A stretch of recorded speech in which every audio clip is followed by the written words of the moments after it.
Venez à moi, vous tous qui êtes fatigués et chargés, et je vous donnerai du repos. Ces mots ne viennent pas d'un philosophe, ni d'un sage de ce siècle. Ils viennent de la bouche même du Fils de Dieu, prononcés il y a 2000 ans, et pourtant ils résonnent aujourd'hui comme s'ils avaient été écrits pour toi, pour ce matin précis, pour ce moment où tu ouvres les yeux, et où la fatigue est déjà là, avant même que la journée commence. Il y a quelque chose que Dieu veut que tu saches aujourd'hui, quelque chose d'urgent, quelque chose qui n'attend pas. Et ce quelque chose n'est pas un reproche, ce n'est pas une condamnation, ce n'est pas une nouvelle liste d'exigences spirituelles. C'est une invitation ancienne, vivante, brûlante adressée précisément à toi dans l'état où tu te trouves en ce moment même. Tu es fatigué, pas seulement dans ton corps, bien que ton corps en porte aussi les marques. Tu es fatigué dans ton âme, fatigué de lutter, fatigué d'attendre, fatigué de croire sans voir, fatigué de prier et de ne pas entendre de réponse, fatigué de tomber et de te relever encore et encore, en te demandant si tu avances vraiment ou si tu tournes en rond dans le même désert depuis des années. Cette fatigue-là, Dieu la connaît, il la voit. Et ce message aujourd'hui est sa réponse directe à ce que tu portes. Si tu es ici, ce n'est pas un hasard, c'est une convocation divine. Reste jusqu'à la fin, parce qu'une prière profonde t'attend, une prière qui a le pouvoir de transformer quelque chose dans ton cœur avant même que tu te lèves de là où tu es assis. Et si ce message touche quelque chose en toi dès maintenant, laisse un « je reçois » dans les commentaires. Abonne-toi à cette chaîne et aime cette vidéo, parce que chaque âme fatiguée qui reçoit cette parole mérite qu'on l'aide à la trouver. Allons ensemble au cœur de ce que Dieu veut te dire. Il existe dans les Écritures un moment qui ressemble à beaucoup de moments de ta vie. Un homme est seul dans le désert. Il a donné tout ce qu'il avait. Il a couru plus vite que les autres, cru plus fort, prié plus longtemps, combattu avec une intensité que peu de gens autour de lui pouvaient comprendre. Et pourtant, au bout du chemin, il n'y a pas de victoire triomphante, pas de foule en liesse, pas de ciel qui s'ouvre avec des trompettes. Il y a un homme assis sous un genévrier qui demande à mourir. Cet homme s'appelle Élie, et ce qu'il vit dans ce désert est l'une des révélations les plus puissantes que Dieu ait jamais données sur sa propre nature, sur sa façon d'agir avec ses serviteurs épuisés, sur ce qu'il fait réellement lorsque tu arrives au bout de toi-même. Le premier livre des rois raconte que lorsqu'Élie s'effondra, Dieu n'envoya pas un ange pour lui faire la leçon. Dieu n'envoya pas une vision de gloire pour lui rappeler combien il avait de chance d'être utilisé par l'Éternel. Dieu envoya quelqu'un pour le toucher doucement et lui dire « Lève-toi et mange, car le chemin est trop long pour toi. » C'est là que tout commence. Cette phrase contient une théologie entière. Elle contient la réponse à cette fatigue que tu portes. Dieu ne commence pas par corriger Élie. Il ne commence pas par analyser ses erreurs. Il commence par le nourrir. Et c'est exactement ce qu'il veut faire avec toi aujourd'hui. Avant toute autre chose, avant toute instruction, avant toute direction nouvelle, il veut te nourrir. Il veut te toucher. Il veut que tu saches que ta fatigue a été vue, qu'elle a été entendue et qu'elle n'est pas une honte. La fatigue spirituelle est réelle. Elle est profonde. Et contrairement à ce que certains enseignements ont laissé entendre, elle n'est pas toujours le signe d'un manque de foi. Elle est parfois le signe que tu as porté quelque chose de trop lourd, trop longtemps, sans t'appuyer suffisamment sur celui qui seul peut porter ce poids avec toi. Le psalmiste lui-même a crié « Mon âme est abattue en moi ». David, l'homme selon le cœur de Dieu, a écrit des textes entiers depuis le fond d'un épuisement intérieur qui le laissait à plat, sans voix, sans force. Et pourtant, dans ces mêmes textes, quelque chose se retourne, quelque chose bascule. Non pas parce que la situation a changé immédiatement, non pas parce que l'ennemi a soudainement reculé, mais parce que David a choisi de diriger son âme vers une réalité plus grande que ce qu'il ressentait. Il a dit « Pourquoi es-tu abattu, mon âme ? Et pourquoi gémis-tu au-dedans de moi ? Espère en Dieu. » Ce n'était pas une formule. C'était une décision de foi prise depuis les entrailles de la souffrance.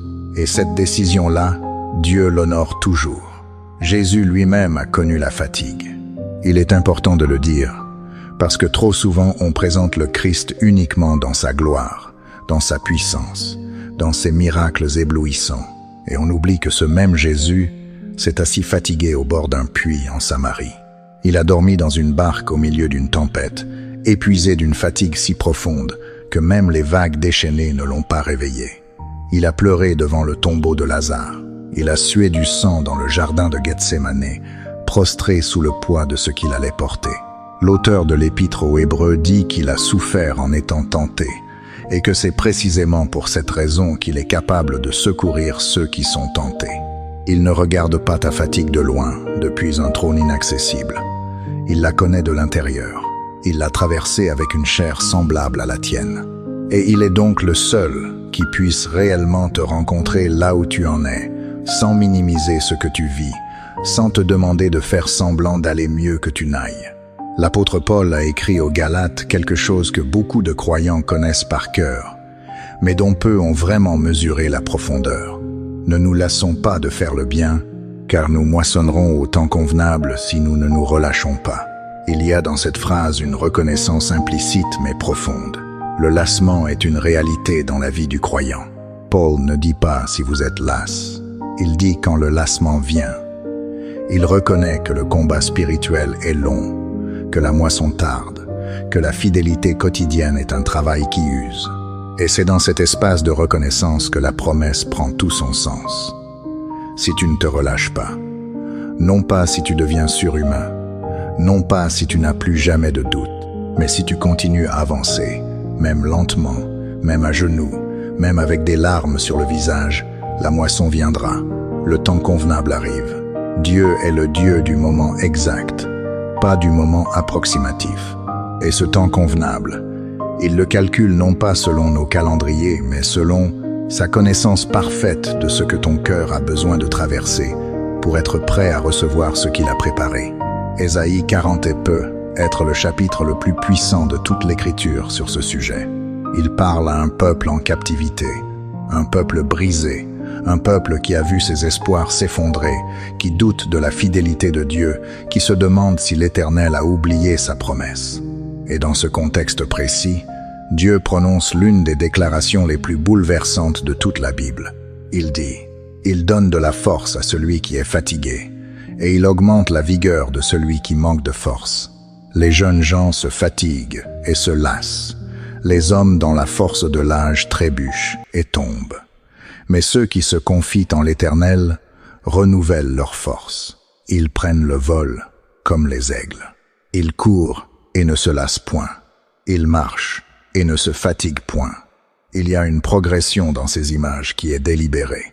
Prendre le vol comme les aigles, courir sans se lasser, marcher sans se fatiguer. On pourrait croire que la progression naturelle va du plus grand au plus petit, du spectaculaire au banal. Mais les spécialistes des écritures hébraïques ont remarqué quelque chose d'extraordinaire. Dans la culture biblique, marcher est souvent présenté comme le niveau de foi le plus profond, non pas le plus facile. Voler est intense et visible. Courir est fort et rapide. Mais marcher, jour après jour, dans la fidélité discrète, dans l'obéissance ordinaire, dans la persévérance qui ne fait pas de bruit, c'est là que réside la profondeur véritable de la vie spirituelle. Et c'est précisément cette marche-là que Dieu promet de soutenir. Ta fatigue aujourd'hui n'est pas la fin de ton histoire avec Dieu. Elle est un carrefour. Un carrefour où tu peux choisir de t'appuyer sur ta propre force restante, qui est mince, ou de te tourner vers celui dont la force ne s'épuise jamais, dont la patience ne connaît pas de limite, dont l'amour pour toi n'a pas diminué d'un seul degré depuis le jour où il t'a choisi. Ce fondement biblique est essentiel parce qu'il établit quelque chose que le mensonge de l'ennemi tente constamment de détruire en toi. Tu n'es pas abandonné dans ta fatigue. Tu n'es pas jugé pour elle. Tu n'es pas en retard sur un plan divin qui t'aurait dépassé.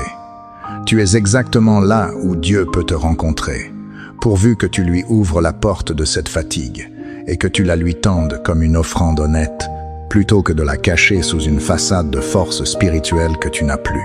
Le premier principe que Dieu veut graver dans ton cœur aujourd'hui est celui-ci. La fatigue n'est pas une trahison de ta foi. Elle est une invitation à une foi plus profonde. Beaucoup de croyants portent en secret une honte liée à leur épuisement spirituel. Ils se disent qu'un vrai chrétien ne devrait pas être aussi à plat, qu'une foi solide devrait produire une énergie constante, une joie perpétuelle, une force qui ne vacille jamais. Et cette pensée-là, aussi pieuse qu'elle puisse sembler en surface, est l'un des mensonges les mieux déguisés que l'ennemi utilise pour t'empêcher de recevoir ce que Dieu veut te donner. Car une foi qui n'a jamais été mise à l'épreuve par l'épuisement est une foi qui n'a pas encore découvert les profondeurs de la grâce divine. C'est dans le creux de ta faiblesse que la puissance de Dieu trouve son espace le plus large. Paul l'a appris à travers une épreuve qu'il a supplié 3 fois de voir disparaître, et Dieu lui a répondu non pas en supprimant l'épreuve, mais en lui révélant quelque chose de bien plus précieux. « Ma grâce te suffit, car ma puissance s'accomplit dans la faiblesse. » Ce n'est pas une consolation philosophique, c'est une loi spirituelle. Plus tu reconnais honnêtement ta limite devant Dieu, plus tu crées l'espace où sa force illimitée peut se déployer dans ta vie. Le deuxième principe est que Dieu voit ta fatigue avant même que tu la lui nommes. Il y a quelque chose de profondément libérateur dans cette vérité que le psaume 139 porte avec une intensité extraordinaire. Dieu te connaît entièrement. Il connaît ton lever et ton coucher. Il comprend ta pensée de loin. Il discerne ton chemin et ton repos. Il n'est pas un Dieu qui attend que tu sois assez courageux pour lui avouer que tu vas mal. Il le sait déjà. Et le fait qu'il sache et qu'il soit encore là, qu'il n'ait pas détourné son regard, qu'il ne t'ait pas abandonné à ta fatigue, comme si elle te rendait inutile pour son royaume. Cela dit quelque chose de fondamental sur le caractère de Dieu qui devrait transformer ta façon de t'approcher de lui. Aujourd'hui, tu n'as pas besoin de te présenter fort devant lui. Tu peux venir tel que tu es, brisé, épuisé, à bout. Et c'est précisément ainsi qu'il t'attend, parce que c'est ainsi qu'il peut faire son œuvre la plus profonde. Le troisième principe est que le repos que Jésus offre est d'une nature radicalement différente du repos que le monde propose. Quand Jésus dit « Venez à moi et je vous donnerai du repos », le mot grec utilisé dans l'original est anaposie, qui ne désigne pas simplement une pause ou un sommeil. Il désigne une cessation complète du labeur épuisant, un état de paix intérieure active qui coexiste avec les circonstances extérieures sans en être déterminé. C'est un repos que le monde ne peut ni donner ni comprendre. Le monde propose des distractions, des vacances, des thérapies, des techniques de gestion du stress, et certaines de ces choses ont leur place. Mais aucune d'elles ne peut toucher l'endroit précis où ta fatigue la plus profonde réside, cet endroit intérieur, où l'âme a besoin non pas d'une pause, mais d'une rencontre réelle avec la présence vivante de Dieu. Ce repos-là se reçoit, il ne se fabrique pas. Il descend comme la rosée du matin sur celui qui s'arrête assez longtemps pour lever les yeux vers le Seigneur de ce repos. Le quatrième principe est que l'obéissance dans la fatigue est l'une des formes d'adoration les plus pures qui existent. Il est facile d'adorer quand tout va bien, quand la prière semble légère, quand la présence de Dieu est tangible et proche. Mais adorer lorsque tu es épuisé, continuer à te lever pour prier lorsque ton corps résiste, continuer à faire confiance lorsque la réponse tarde. Cela a une valeur spirituelle que les anges eux-mêmes contemplent avec une admiration profonde. Job l'a compris dans un contexte que peu d'entre nous oseront jamais traverser. Après avoir tout perdu, après avoir été frappé dans son corps, trahi dans ses attentes, incompris par ses amis les plus proches, il a dit « Même s'il me tue, j'espérerai en lui ». Ce n'est pas du masochisme spirituel. C'est la forme la plus haute de la foi, celle qui n'est plus conditionnée par les bénédictions visibles, mais ancrée dans la certitude que Dieu est bon, indépendamment de ce que les circonstances semblent dire en ce moment. Est-ce que tu peux dire ça aujourd'hui, même à voix basse, même avec des larmes dans la gorge? Le cinquième principe est que ta fatigue actuelle porte souvent en elle les semences de ta prochaine saison de grâce. Il y a dans le cycle de la nature une image que Jésus lui-même a utilisée pour parler des lois du royaume. Si le grain de blé ne tombe en terre et ne meurt, il reste seul. Mais s'il meurt, il porte beaucoup de fruits. Ce que tu vis en ce moment, ce creux, cet hiver intérieur, cette saison où rien ne semble pousser et où la terre de ton cœur paraît sèche, c'est souvent la saison qui précède immédiatement la plus grande éclosion de ta vie spirituelle. Le problème est que nous voulons toujours être dans la saison de la récolte, et nous paniquons dès que nous entrons dans la saison de la semence, sans comprendre que l'une est absolument nécessaire à l'autre, et que Dieu est aussi présent dans le silence de l'hiver que dans l'exubérance du printemps. Le 6e principe est que comparer ta marche spirituelle à celle des autres est l'un des poisons les plus dévastateurs de la vie chrétienne. L'ennemi utilise les réseaux sociaux, les témoignages brillants, les récits de victoires éclatantes pour te faire croire que tout le monde avance sauf toi, que tout le monde reçoit ses réponses sauf toi, que tout le monde est fort sauf toi.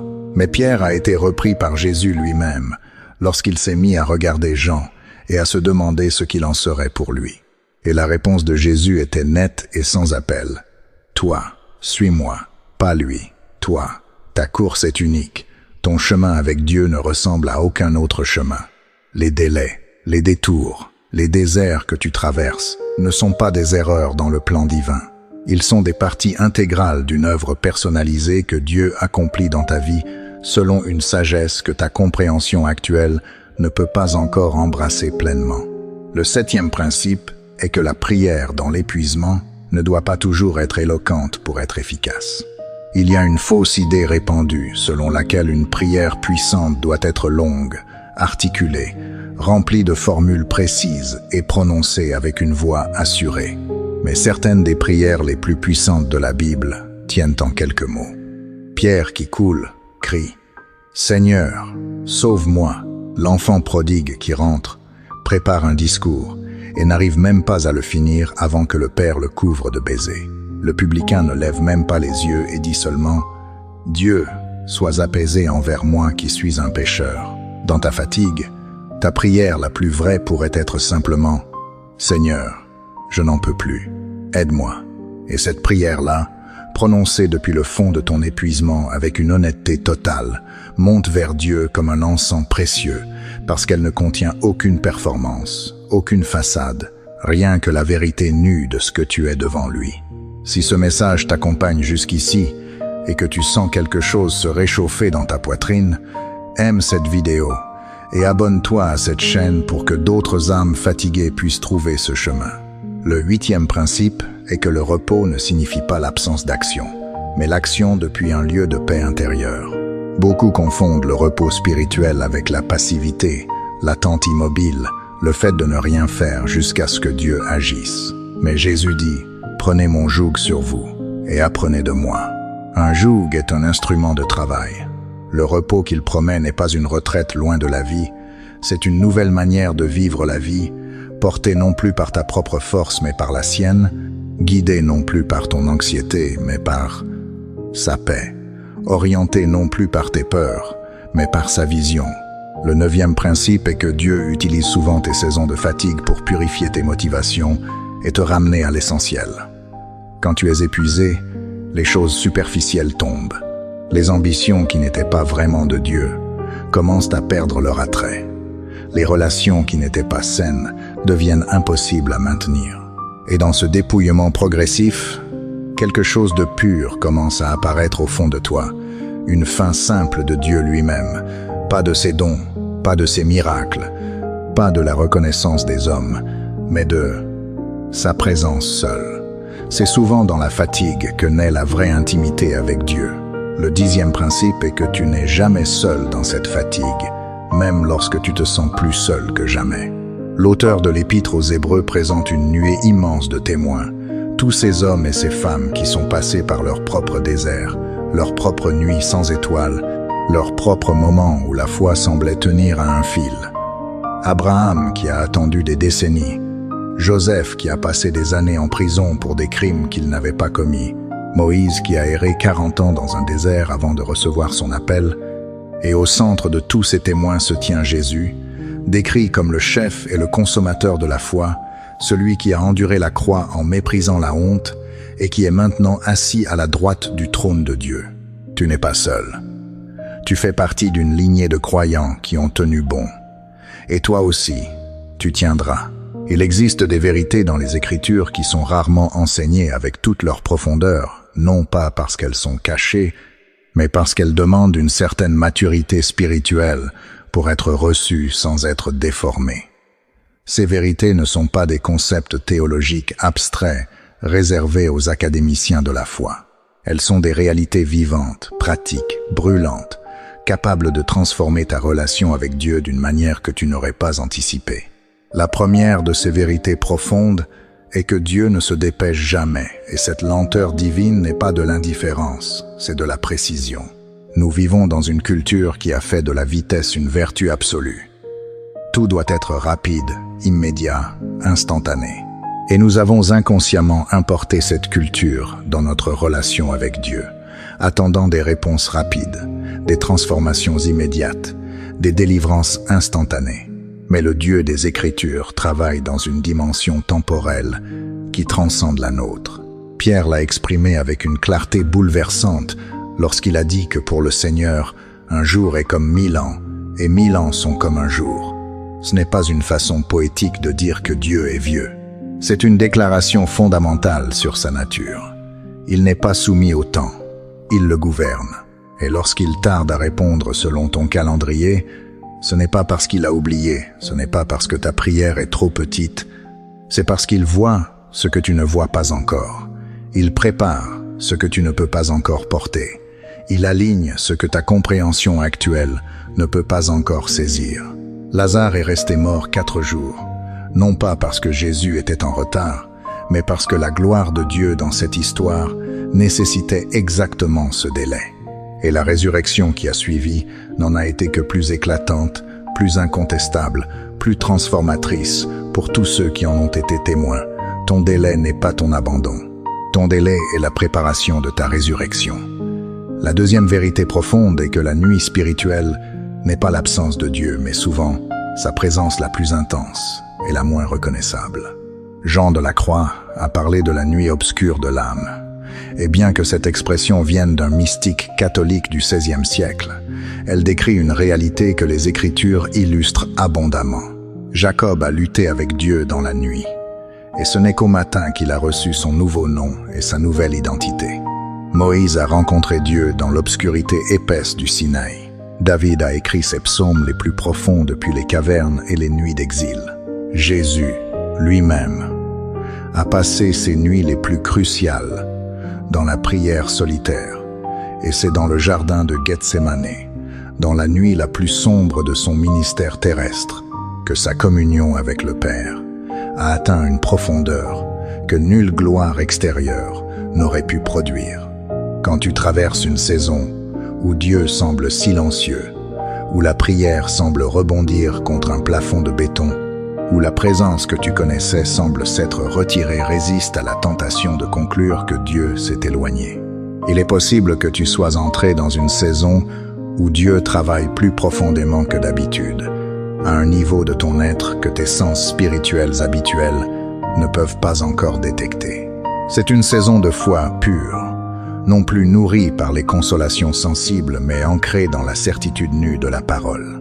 Et c'est dans cette foi-là que les racines descendent le plus loin, là où les tempêtes ne peuvent plus te déraciner. La troisième vérité profonde est que la guérison de la fatigue spirituelle passe souvent par la gratitude avant de passer par la délivrance. Ceci va à l'encontre de l'instinct naturel. Quand on est épuisé, la dernière chose dont on a envie est de remercier. On veut des réponses, on veut des changements, on veut que la situation se transforme. Mais les Écritures révèlent un principe qui défie la logique humaine. C'est souvent dans l'acte de gratitude délibérée, pratiqué depuis le fond de la souffrance, que quelque chose se brise dans le monde invisible et que le chemin commence à s'ouvrir. Paul et Silas étaient en prison, leurs pieds dans les ceps, leur dos lacéré de coups. Et à minuit, ils ont chanté des louanges à Dieu, non pas parce qu'ils se sentaient bien, non pas parce que la situation avait changé, mais parce qu'ils avaient compris que la louange n'est pas une réaction aux circonstances, C'est une arme spirituelle qui change les circonstances. Et à ce moment-là, les fondements de la prison ont été ébranlés, les portes se sont ouvertes, les liens sont tombés. Ta gratitude délibérée dans la fatigue n'est pas du déni de ta douleur. C'est une déclaration de guerre contre l'esprit de découragement qui voudrait te faire croire que ta situation est définitive. La quatrième vérité profonde est que Dieu est souvent plus présent dans tes faiblesses avouées que dans tes forces performées. Il y a une pression énorme dans certains milieux chrétiens à toujours paraître fort, victorieux, rempli de foi, débordant de joie. Et cette pression crée une génération de croyants qui portent un double fardeau. D'abord le fardeau de leurs épreuves réelles, et ensuite le fardeau de devoir les cacher pour paraître spirituels. Mais Jésus n'a jamais demandé à ses disciples de performer la foi. Il leur a demandé de la vivre avec ses doutes, avec ses larmes, avec ses questions. Thomas a douté et Jésus ne l'a pas rejeté. Pierre a pleuré amèrement et Jésus l'a restauré personnellement. Marie-Madeleine a pleuré au tombeau et c'est à elle que le ressuscité s'est révélé en premier. La faiblesse avouée devant Dieu n'est pas un obstacle à sa présence. Elle est souvent la porte par laquelle il entre le plus directement. La cinquième vérité profonde est que ton identité en Christ n'est pas définie par ta productivité spirituelle, mais par ton appartenance à Dieu. L'une des racines les plus profondes de la fatigue spirituelle est cette croyance inconsciente que ta valeur aux yeux de Dieu dépend de ce que tu produis pour lui, du nombre de prières que tu fais, du niveau de ta sainteté perçue, de l'intensité de ton service. Et lorsque tu n'en peux plus, lorsque la prière devient sèche et le service devient un poids, tu te sens non seulement épuisé mais aussi coupable, comme si ton épuisement était une preuve de ton insuffisance spirituelle. Mais l'Évangile dit quelque chose de radicalement différent. Il dit que tu as été aimé avant de faire quoi que ce soit pour Dieu. Il dit que tu as été choisi avant la fondation du monde, non pas à cause de tes performances futures, mais uniquement à cause de la grâce souveraine d'un Dieu qui t'a voulu. Tu es son enfant non pas parce que tu travailles suffisamment bien pour son royaume, mais parce qu'il t'a adopté dans son Fils. Et cette identité, là, ne fluctue pas avec tes saisons spirituelles. Elle est fixe, éternelle, inébranlable. La sixième vérité profonde est que la communauté des croyants est un instrument de guérison que Dieu a intentionnellement conçu pour les saisons d'épuisement et que l'isolement dans la fatigue est l'une des stratégies les plus efficaces de l'ennemi. L'Ecclésiaste dit que deux valent mieux qu'un, car ils retirent un bon salaire de leur travail. Si l'un d'eux tombe, l'autre le relève. Mais malheur à celui qui est seul et qui tombe, sans avoir un autre pour le relever. Cette sagesse n'est pas simplement un conseil pratique sur la coopération humaine. C'est une vérité spirituelle sur la façon dont Dieu a structuré son corps pour que chaque membre soit à la fois donneur et receveur de force. Quand tu es épuisé et que tu t'isoles, tu te prives volontairement des canaux par lesquels Dieu voulait faire couler sa grâce vers toi à travers d'autres croyants. Et l'ennemi sait cela. C'est pourquoi il utilise la honte, la fierté, la déception, la blessure, pour te convaincre de fermer les portes et de traverser seul ce que tu n'étais pas conçu pour traverser seul. La septième vérité profonde est que la fin d'une saison de fatigue est souvent marquée non pas par un grand événement spectaculaire, mais par un choix silencieux de recommencer à faire confiance. Beaucoup attendent un signe, une vision, une parole prophétique, un miracle visible pour sortir de leur épuisement. Et Dieu peut certainement agir de ces façons-là. Mais dans la majorité des récits bibliques, le tournant arrive dans un moment de choix ordinaire et solennel. Élie se lève et mange, simplement. Ruth décide de suivre Naomi dans une terre inconnue, simplement. Le fils prodigue se lève et retourne vers son père, simplement. Ces actes ne sont pas spectaculaires, mais ils sont décisifs. Et c'est souvent dans ce type de décision simple, ce choix de te lever à nouveau, de rouvrir ta Bible, de te remettre à genoux, de recommencer à faire confiance même sans avoir toutes les réponses, que la saison commence véritablement à tourner. Il y a un abîme que beaucoup de croyants n'arrivent jamais à traverser. l'abîme qui sépare la connaissance spirituelle de la transformation réelle. On peut savoir toutes ces vérités que nous venons de parcourir ensemble, les connaître par cœur, les citer dans les conversations, les partager avec d'autres, et pourtant, continuer à vivre exactement comme avant, toujours épuisé, toujours à bout, toujours en train de puiser dans des réserves qui se vident sans jamais être remplies. La connaissance seule ne transforme pas. C'est la rencontre avec la parole vivante, suivie d'une décision concrète d'obéissance qui produit la transformation.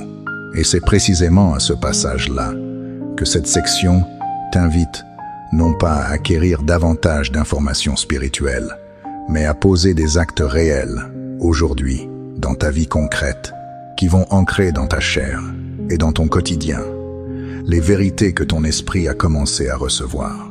La première application concrète est de créer un espace de silence délibéré dans ta journée, non pas pour remplir ce silence avec des activités spirituelles, mais pour laisser Dieu parler dans le vide que tu lui offres.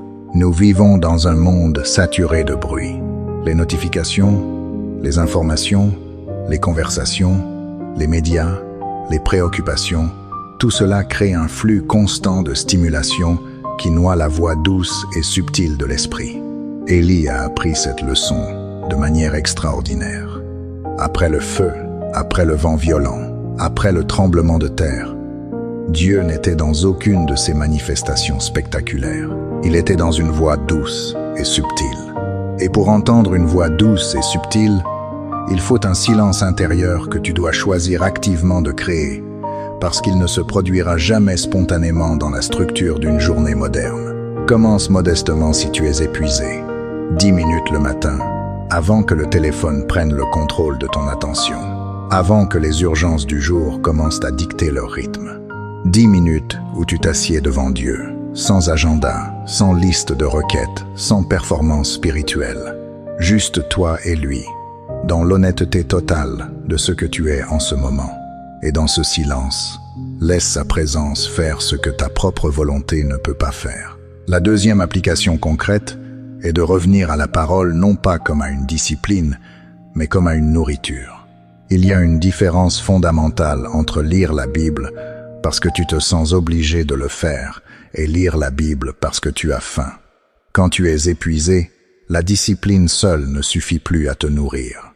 Mais si tu approches les Écritures avec la prière de celui qui a faim, si tu dis à Dieu avant d'ouvrir sa parole, « Parle-moi aujourd'hui, touche-moi là où j'en ai besoin, donne-moi ce que mon âme cherche », sans savoir comment le nommer, alors quelque chose change dans la façon dont le texte te parvient. Ce n'est plus de l'encre sur du papier. C'est une voix vivante qui te rejoint exactement là où tu en es. Commence par les psaumes si tu es dans une saison de lamentation. Commence par l'évangile de Jean si tu as besoin de redécouvrir le visage de Jésus. Commence par Ésaïe 40 si tu as besoin d'être rappelé à la grandeur de Dieu face à ta petitesse. Laisse la parole choisir ce qu'elle veut faire en toi, plutôt que d'essayer de contrôler ce que tu vas en extraire. La troisième application concrète est de pratiquer la prière de remise, cette forme de prière qui consiste à nommer ce que tu portes et à le déposer intentionnellement entre les mains de Dieu.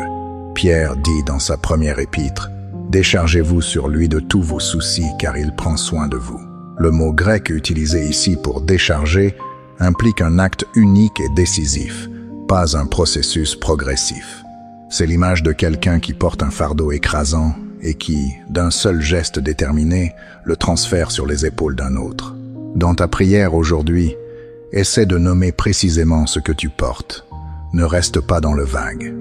Dis à Dieu, « Je te remets cette inquiétude financière qui me ronge depuis des mois.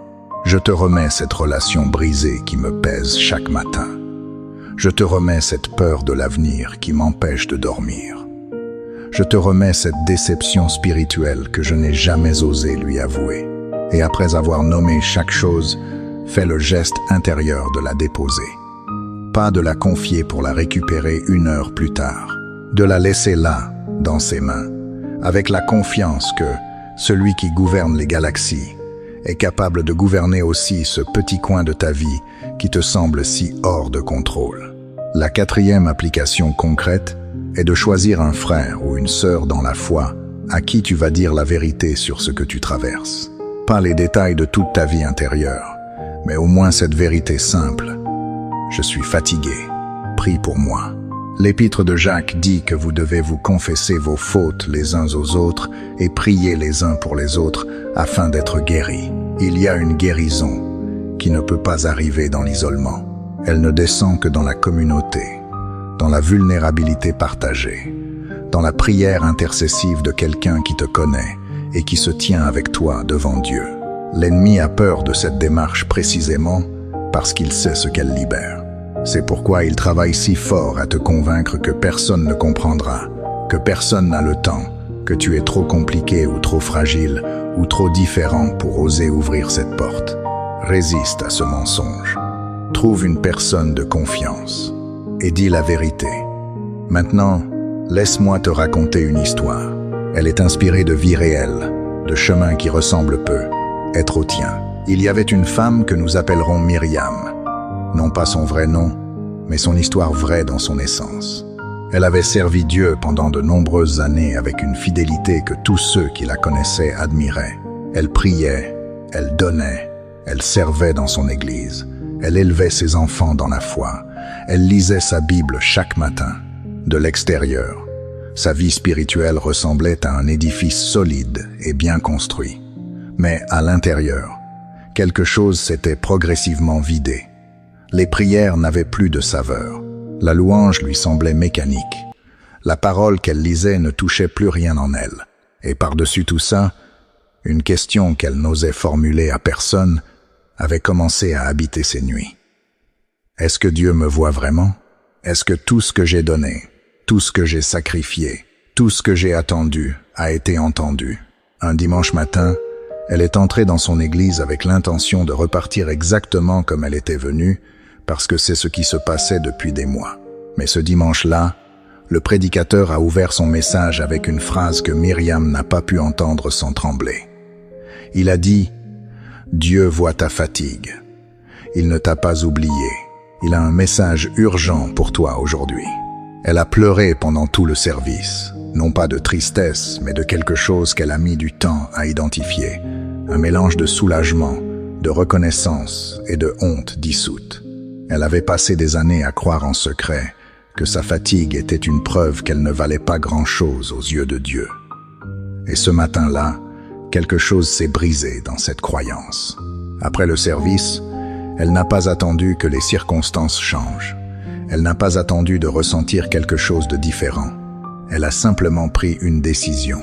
Elle s'est agenouillée dans sa chambre ce soir-là, et elle a dit à Dieu, « Je ne sais pas si je te sens encore, mais je choisis de te faire confiance. Je choisis de croire que tu es là même quand je ne te perçois pas. » Et ce soir-là, dans ce silence qui aurait pu sembler vide, une paix qu'elle n'avait pas fabriquée a commencé à descendre. Pas une euphorie, pas une vision spectaculaire, une paix réelle, profonde, inexplicable selon les circonstances. Et c'est dans cette paix que sa restauration a commencé. Pas d'un coup, pas d'une manière linéaire ou prévisible, mais réellement. La 5e application concrète est de tenir ferme dans l'attente active, ce que les Écritures appellent « espérer en Dieu ». Espérer en Dieu dans le langage biblique n'est pas une attitude passive. Le mot hébreu kava, traduit par espérer, implique une tension, comme une corde tendue, quelque chose qui est en attente active, orienté vers un but, maintenu dans une posture de confiance tendue et délibérée. Tu peux être épuisé et tenir ferme en même temps. Tu peux ne plus avoir de force propre et maintenir une confiance ancrée dans la fidélité de Dieu. Ces deux réalités ne se contredisent pas. Elles coexistent dans la vie de chaque croyant qui a décidé que même si tout s'effondre autour de lui, il continuera à regarder vers celui qui ne s'effondre jamais. Tiens ferme. Non pas parce que tu as la force de tenir, mais parce qu'il est assez fidèle pour que tu t'appuies sur sa fidélité quand la tienne est à bout. Nous voici arrivés au terme de ce voyage intérieur. Et pourtant quelque chose me dit que pour toi, ce n'est pas une fin, c'est un commencement. Ou plutôt, c'est un recommencement. Parce que Dieu ne t'a pas conduit jusqu'ici pour te laisser repartir les mains vides et le cœur dans le même état qu'à l'arrivée. Il t'a conduit jusqu'ici parce qu'il a quelque chose à déposer en toi, quelque chose de vivant, quelque chose de durable, quelque chose qui va continuer à travailler bien après que cette voix se soit tue et que le silence soit revenu dans la pièce où tu écoutes. Rappelle-toi ce que nous avons traversé ensemble.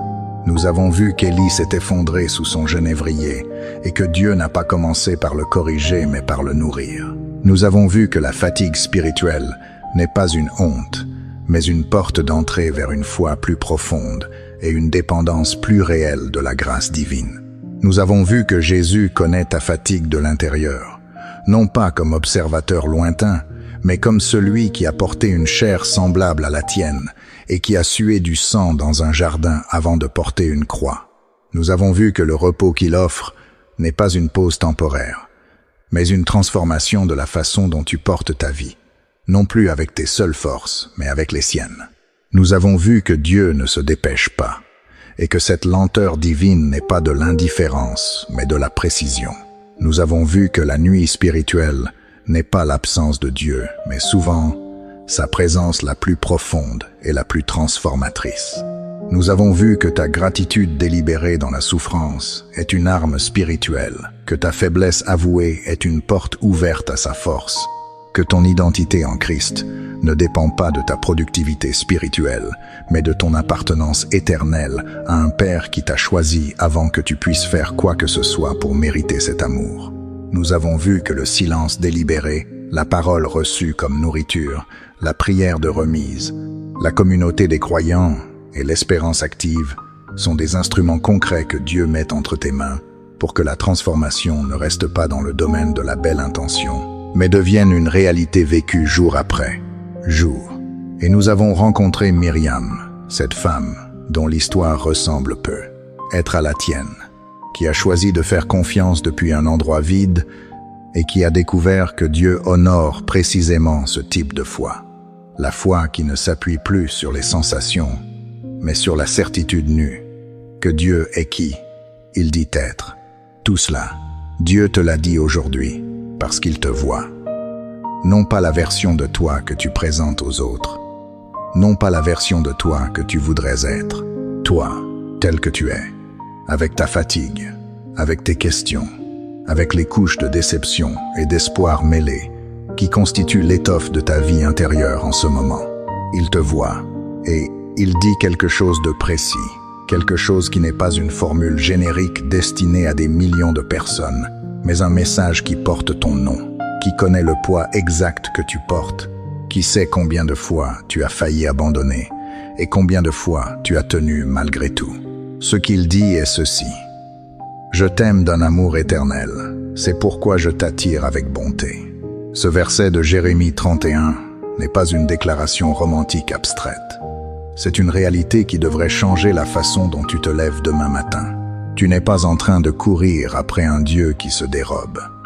Tu es attiré par un Dieu qui te précède, qui a déjà préparé le chemin, qui tient le fil même lorsque tes mains sont trop fatiguées pour le saisir. Et cette attraction, cette bonté divine qui travaille même dans tes saisons les plus sombres, est la preuve que tu n'as pas été lâché. Tu n'es pas un projet abandonné. Tu es une œuvre en cours, entre les mains du seul artisan qui ne rate jamais ce qu'il commence. L'apôtre Paul l'a formulé avec une certitude qui devrait devenir ta certitude. Celui qui a commencé en vous cette bonne œuvre la rendra parfaite pour le jour de Jésus-Christ. Il ne dit pas qu'il essaiera. Il ne dit pas qu'il fera de son mieux si les circonstances le permettent. Il dit qu'il la rendra parfaite.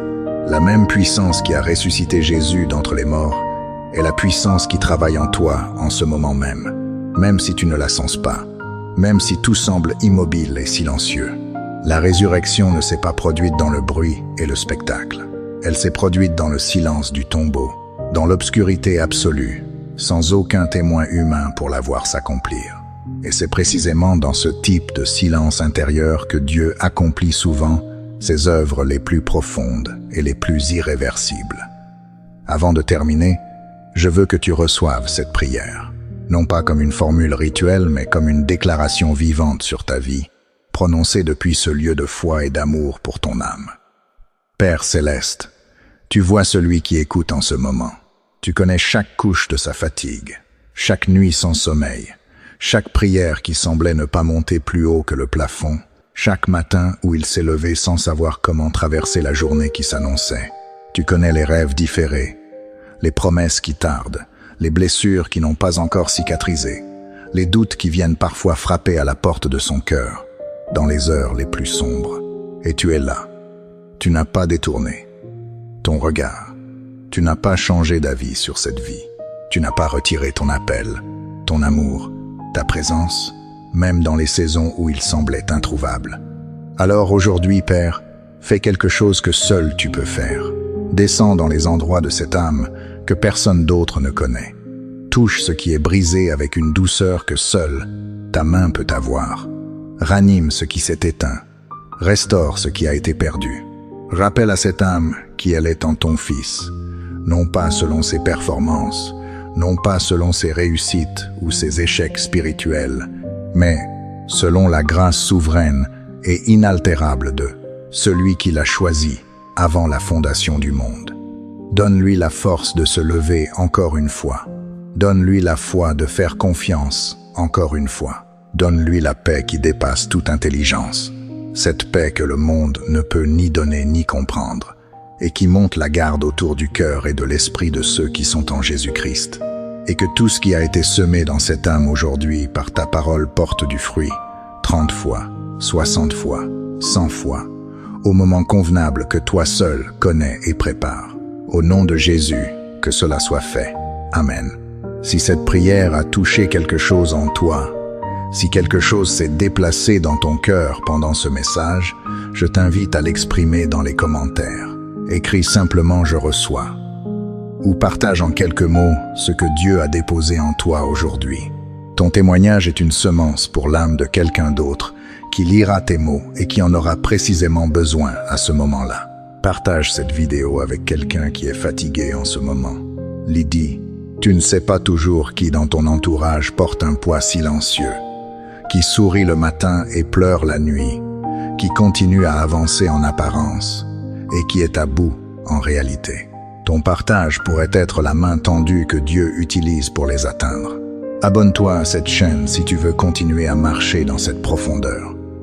Si tu veux que la parole de Dieu continue à être creusée pour toi avec soin, avec révérence et avec ce désir sincère de te voir transformé de gloire en gloire. Et ouvre ta Bible ce soir, pas pour accomplir une discipline, pas pour cocher une case, mais parce que celui qui t'a parlé aujourd'hui continue à parler, dans chaque page, dans chaque verset, dans chaque histoire de ceux qui ont marché avec Dieu avant toi et qui témoignent depuis l'éternité que cela en valait la peine. La fatigue a une fin. La fidélité de Dieu n'en a pas.